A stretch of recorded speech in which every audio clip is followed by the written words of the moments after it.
एकदम फ्लैट है अमेरिकी फ्यूचर्स। ना डाउ फ्यूचर्स कुछ करने के मूड में है, ना ही नैस्डैक फ्यूचर्स कुछ करना चाह रहा है। यूरोप में हल्की गिरावट है, आज आधे % की वीकनेस आप यूरोप में देख रहे हैं, तो थोड़ी कमजोरी है।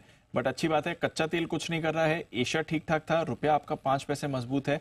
आज ऑफ कोर्स शाम को अमेरिका में जॉब्स डेटा आएगा, तो उस पर सबकी नजर है। अगले हफ्ते की फेड पॉलिसी से पहले क्या करना चाहिए सर? करनी तो तेजी है दी, बस थोड़ा सा अच्छा लेवल मिल जाए। मतलब वो ये है कि भाई करना तो हम तेजी चाहते हैं और लगातार तेजी करना चाहते हैं। 2 दिन से हम बोल भी रहे थे कि रोज मार्केट मौका देता है, रोज लीजिए, ओवरनाइट पोजीशन मत रखिए, लेकिन रहिए तेजी में। और अगर है तो आप थोड़ा सा हेज कर लीजिए, दोनों तरफ की लीजिए। डन। तो ये है आपके लिए राय तेजी की तरफ फर्स्ट क्लास है। क्या है इंपॉर्टेंट, 23,000 अब आपके लिए बेस बन गया बाजार में नीचे की तरफ। कितना? 23,000। ठीक है। अब आज यहाँ पर अभी हम हैं, यहीं अगर बंद हो जाते हैं तो ऑलमोस्ट लाइफ हाई पर बंद होंगे। 23,263, 263, अभी 257 चल रहा है, 5-7 पॉइंट ऊपर। तो अगर यहीं बंद हो जाता है तो लाइफ टाइम हाई क्लोजिंग मिलेगी, नहीं भी तो सेकंड बेस्ट तो मिलेगी। करेक्ट। सो क्लोजिंग आपको बहुत बढ़िया मिल रही है, कोई चिंता की बात है नहीं। अब लेना कब है, ये बड़ा सवाल है। आप मुझे पूछेंगे तो मैं सबसे ज़्यादा कंफर्टेबल खरीदने के लिए अब जहाँ हूँ वो 23,025 से 23,125 की रेंज है, जो यहाँ से 125 पॉइंट दूर है। तो अगर वहाँ आता है करेक्शन तो मैं लूँगा, अदरवाइज नहीं लूँगा। अदरवाइज जो है ठीक है, बाकी छोड़ दीजिए। दूसरा तरीका ये कि 23,338 का हाई बना है, 23,350 के पार या तो 100 पॉइंट ऊपर ले लेंगे या 100-125 पॉइंट नीचे लेंगे। यहाँ पे अपना आराम से टाइम पास करेंगे। इस वक्त मुझे खरीदने की हड़बड़ी और जल्दबाजी नहीं है, क्योंकि पके हुए आम नीचे मिल गए। अब ऊपर से जो कच्चे आम लेने पड़ेंगे, पकाने पड़ेंगे। अगर ऑर्गेनिक तरीके से पकाओगे तो 15-20 दिन लगेंगे। और नुपुर हाँ भी बोल रही, नुपुर को आम पकाने का बड़ा शौक। नुपुर आपको पकाने का बड़ा शौक है? हाँ सर। बोल भी दिया। थोड़ी देर में हम नुपुर आपको लिंक के लिए आएंगे। कौन सा? ECB वाली सर। हाँ, तो थोड़ी देर में नुपुर हमें पकाए अपने लिंक के बारे में बताएगी।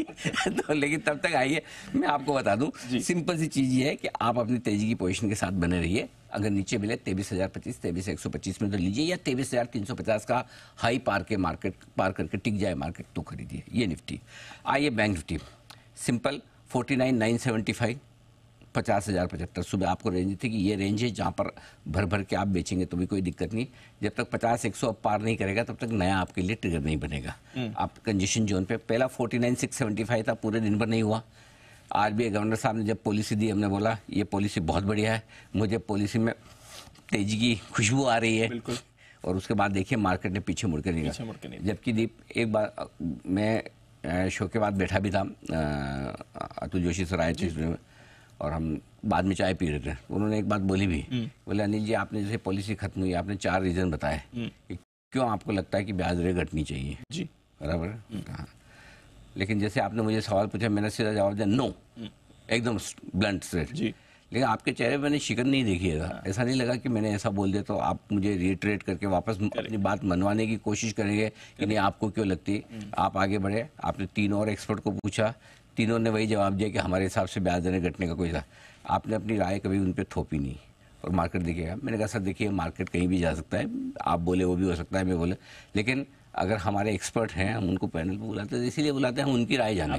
और मेरी उनकी राय सेम होना बिल्कुल भी जरूरी नहीं, कहीं भी नहीं। और अगर उनकी राय बिल्कुल 100% ऑपोजिट है तब भी उनका इतना ही सम्मान है। बिल्कुल। तो वो ये बात हमारी डिस्कशन चली थी।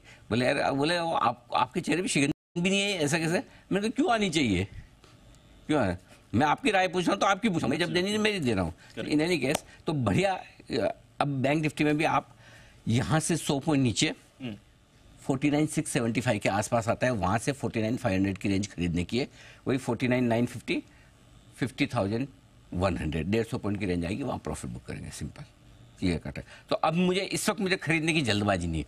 अब मैं ब्रेकआउट पे खरीदूंगा या अच्छे सपोर्ट पे लूंगा। मैं निफ्टी बैंक निफ्टी अब मैं स्टॉक्स पे ही फोकस कर रहा हूँ। बिल्कुल स्टॉक्स पे ही आगे बचे हुए समय के लिए भी हम टिके रहे।